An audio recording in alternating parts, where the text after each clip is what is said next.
آپ یہاں پر آئے ہیں، آپ کو پتا چلے کہ 7 ستمبر کو ہوا کیا تھا۔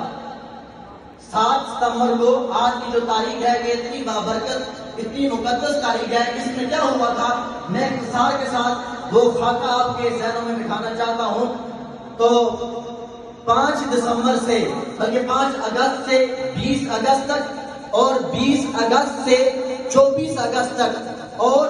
27 اگست سے 28 اگست تک یہ جو دورانیہ ہے وقت کا، دنوں کا یہ جو دورانیہ ہے، اس میں قائد ملت اسلامیہ حضرت علامہ مولانا شاہ احمد نورانی صدیقی رحمت اللہ تعالی علیہ اور قائد ملت اسلامیہ حضرت علامہ عبدالستار خان نیازی صاحب رحمت اللہ تعالی علیہ اور ان کے علاوہ ان کے ساتھ دیگر علماء اہل سنت، علماء حقہ اہل سنت و جماعت، انہوں نے دلائل کے ساتھ کیا کیا، عقیدہ اہل سنت کا دفاع کیا۔ اور ان کے جو مقابلے میں تھا وہ ایک تھا مرزا مسرور جو قادیانی گروپ کا لیڈر تھا،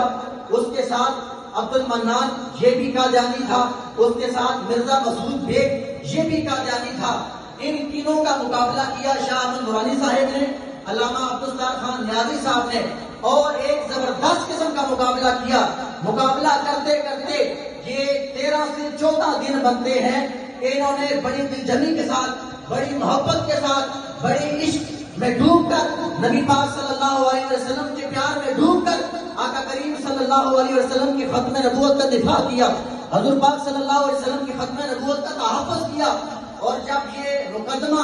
قومی اسمبلی میں جاتا ہے، وہاں پر ہمارے جو اہل سنت کے بزرگ تھے ان کے دلائل کو بھی سامنے رکھا گیا، اور جو قادیانی